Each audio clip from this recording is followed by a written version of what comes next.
April మొదలైందో లేదో అంతలోనే బాణుడు ఉగ్ర రూపం దాలుస్తున్నాడు. మార్చిలోనే మొదలైన బగబగలు రోజు రోజుకి ప్రతాపం చూపిస్తున్నాయి. కాలు బయట పెట్టాలంటేనే హడలెత్తించేలా ఎండలు రాటెత్తిస్తున్నాయి.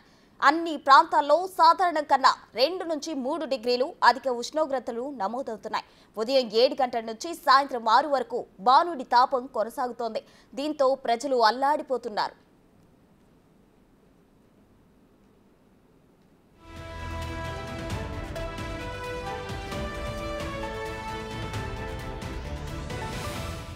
మారిన ఉష్ణోగ్రతల నేపథ్యంలో రోజు రోజుకి వేడితో పాటు ఉక్కపోత పెరుగుతోంది. గాలిలో తేమ శాతం క్రమేపీ తగ్గుతోంది.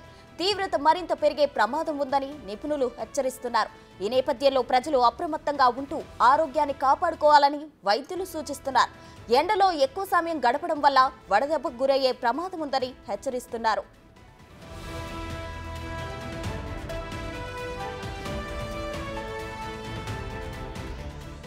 తెలంగాణలో పలు ప్రాంతాల్లో ఉష్ణోగ్రతలు 43 డిగ్రీల మార్కును దాటాయి. దీంతో ఉదయం నుంచే ఉక్కపోత మొదలవుతుంది. రాబోయే 5 రోజుల పాటు మరింత తీవ్రంగా ఉష్ణోగ్రతలు నమోదవుతాయని ఐఎండీ తెలిపింది. నేటి నుంచి 15 జిల్లాలకు ఆరెంజ్ అలర్ట్ జారీ చేసింది. ఉత్తర తెలంగాణ జిల్లాలకు అధికంగా వడగాల్పులు ముప్పు ఉందని పేర్కొంది. ఆదిలాబాద్, ఆసిఫాబాద్, మంచిర్యాల, నిర్మల్, నిజామాబాద్, జగిత్యాల, రాజన్న సిరిసిల్ల, కరీంనగర్, పెద్దపల్లి, జయశంకర్, భూపాలపల్లి, ములుగు, మహబూబ్ నగర్, నారాయణపేట, వనపర్తి, జోగులాంబ, గద్వాల, నాగర్ కర్నూలు జిల్లాలకు ఆరెంజ్ అలర్ట్ జారీ చేసింది.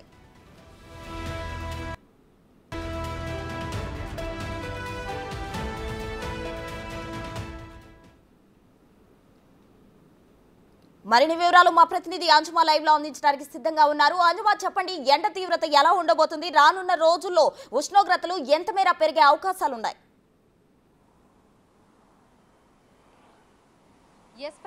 ప్రస్తుతం మనం చూసుకున్నట్లయితే కూడా హైదరాబాద్ తో పాటు రాష్ట్ర వ్యాప్తంగా విపరీతంగా ఎండలు మండిపోతున్నాయి. తెల్లవారుజాము నుంచే కూడా అధిక ఉక్కపోతతోటి జనం అల్లాడిపోతున్నారు. ఇక ఉదయం 11 గంటల నుంచి సాయంత్రం 4 గంటల వరకు కూడా పగటిపూట ఉష్ణోగ్రతలు మనం చూసుకున్నట్లయితే దాదాపు 40 నుంచి 42, 43 డిగ్రీల ఉష్ణోగ్రతలు మనకు నమోదవుతున్నాయి. అయితే తెల్లవారుజామున మనకు కొంచెం వాతావరణం చల్లగా ఉన్నప్పటికీ కూడా 8-9 గంటల నుంచే మనకు ఎండ తీవ్రత అనేది మొదలైపోతుంది. ఇక ఉదయం 11 గంటల నుంచి అయితే మనకు విపరీతంగా ఎండలు ఉంటున్నాయి. సో ప్రస్తుతం మనం చూసుకున్నట్లయితే హైదరాబాద్ లో మనకు 40 నుంచి 42 డిగ్రీల అధిక ఉష్ణోగ్రతలు ఈ సమయంలో మనకు నమోదవుతున్నాయి. ఇక రాష్ట్ర వ్యాప్తంగా చూసుకున్నట్లయితే కూడా దాదాపు 15 జిల్లాలకి వాతావరణ శాఖ ఆరెంజ్ అలర్ట్స్ ను కూడా జారీ చేయడం జరిగింది. దాదాపుగా తెలంగాణలోని 15 జిల్లాలలో మనకు 43 డిగ్రీల అత్యధిక ఉష్ణోగ్రతలు కూడా నమోదవుతున్నాయి. ఇక హైదరాబాద్ లో మనం చూసుకుంటే గత కొన్ని రోజుల క్రితం వరకు కూడా మనకు 35 నుంచి 38 డిగ్రీల ఉష్ణోగ్రతలు మాత్రమే నమోదయ్యాయి. కానీ ఈ 2-3 రోజుల నుంచి మనకు 40 మీదనే మనకు ఉష్ణోగ్రతలు అనేవి ఉన్నాయి. ఇక రానున్న 5 రోజుల వరకు కూడా 42 నుంచి 41, 42 డిగ్రీల ఉష్ణోగ్రతలు నమోదవుతాయని వాతావరణ శాఖ అధికారులు మనకు తెలపడం జరిగింది. అయితే ఈ ఏడాది మనకు ఎర్లీగా సమ్మర్ రావడం జరిగింది. ఫిబ్రవరి నుంచే మనము అధిక ఎండలతోటి మనం సతమతం అవుతున్నాము. అయితే 2016లో చూసుకుంటే మార్చి నెలలో మనకు అత్యధికంగా 41 డిగ్రీల ఉష్ణోగ్రతలు నమోదవ్వడం జరిగింది. మళ్ళీ ఈ ఏడాది చూసుకుంటే ఇప్పుడు మనకు మార్చిలో మనం చూసుకుంటే దాదాపు మనకు 40 నుంచి 41, 42 ఉష్ణోగ్రతలు కూడా మనకు నమోదయ్యాయి. ఇక ప్రస్తుతం మనం చూసుకుంటే ఏప్రిల్ మొదటి వారంలో విపరీతంగా ఎండలు ఉంటాయని ఇప్పటికే మనకు వాతావరణ శాఖ హెచ్చరికలు కూడా జారీ చేయడం జరిగింది. ఇక మున్ముందు కూడా తీవ్రత అధికంగా ఉంటుందని కూడా చెప్తున్నారు. ఎండలతో పాటు వడగాల్పులు కూడా మనకు తీవ్రంగా ఉన్నాయి. ముఖ్యంగా ఉత్తర తెలంగాణలో చూసుకున్నట్లయితే కూడా ఈ వడగాల్పుల తీవ్రత అధికంగా ఉంటుందని ఆయా జిల్లాలలో ఉన్నటువంటి ప్రజలు అప్రమత్తంగా ఉండాలని వాతావరణ శాఖ ఇప్పటికే ఆదేశాలు కూడా మనకి జారీ చేయడం జరిగింది. ఇక హైదరాబాద్ లో కూడా ఇటీవలి కాలంలో విపరీతంగా వడగాలులు మనకు వస్తున్నాయి. ఈ నేపథ్యంలోనే చిన్నపిల్లలు అదేవిధంగా పెద్దవాళ్ళు ఎండలో బయటికి రాకపోవడమే మంచిదని చెప్పి వైద్యులు కూడా సూచిస్తున్నారు.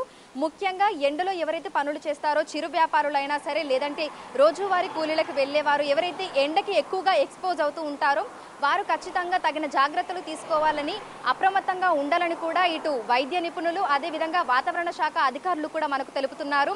దీనితో పాటుగా ఉదయం 11 గంటల నుంచి సాయంత్రం 4 గంటల వరకు అత్యవసరం అయితేనే బయటకు రావాలని కూడా చెప్తున్నటువంటి పరిస్థితులు అయితే మనకు ఉన్నాయి. ఇక రానున్న రోజుల్లో కూడా మనకు ఎండల తీవ్రత అనేది అధికంగా ఉండబోతుంది. ఫిబ్రవరి నెల నుంచే మనకు ఎండలు మొదలైపోయాయి. ఇక మార్చి నెలలో కూడా విపరీతంగా మనకు అధిక ఉష్ణోగ్రతలు నమోదయ్యాయి. సో సాయంత్రం సమయంలో కూడా మనకు కొంచెం చల్లగా ఉన్నప్పటికీ రాత్రిపూట కూడా మనకు ఉష్ణోగ్రతలు అనేవి కూడా అధికంగా ఉంటున్నాయి. విపరీతమైన ఉక్కపోతతో జనం అయితే అల్లాడిపోతున్నారు. ఇటువైపు చూసుకున్నట్లయితే కూడా మనకు పసిఫిక్ మహాసముద్రంలో ఎల్నినో ప్రభావం కూడా మనకు తెలంగాణ రాష్ట్రం మీద ఉందని కూడా వాతావరణ శాఖ అధికారులు చెప్పడం జరిగింది. ఎల్నినో ప్రభావం వల్ల కూడా ఎండల తీవ్రత అధికంగా ఉంటుంది. అంటే సాధారణం కంటే ప్రస్తుతం మనకు 38-39 డిగ్రీల ఉష్ణోగ్రతలు నమోదవ్వాల్సి ఉండగా ఈ ఎల్నినో ప్రభావం, ఈ అధిక ఉష్ణోగ్రతలు వీటి వల్ల కూడా నమోదవ్వాల్సిన వాటికంటే కూడా 1-2 అధిక ఉష్ణోగ్రతలు కూడా నమోదవుతున్నాయని మనకు వాతావరణ శాఖ అధికారులు చెప్తున్నారు. ఈ నేపథ్యంలోనే ప్రజలు అప్రమత్తంగా ఉండాలని, బయటకు వచ్చినప్పుడు చిన్నపిల్లలతోటి బయటకు వచ్చినా సరే, లేదంటే కోమార్బిడిస్ ఉన్నటువంటి వాళ్ళు బయటకు వచ్చినప్పుడు కూడా లిక్విడ్స్ ఎక్కువగా తీసుకోవాలని, అదేవిధంగా గొడుగు లాంటివి, మాస్క్ లాంటివి, టోపీ లాంటివి కూడా యూజ్ చేయాలని చెప్తున్నారు. ఇక లిక్విడ్స్ అధికంగా తీసుకోవాలి, కూల్ డ్రింక్స్ కాకుండా చల్లటి పానీయాలు తీసుకోవాలి, కొబ్బరి బొండా లాంటివి తీసుకోవాలని కూడా వైద్యులు మనకు సూచిస్తున్నారు. Right, thank you అంజుమా.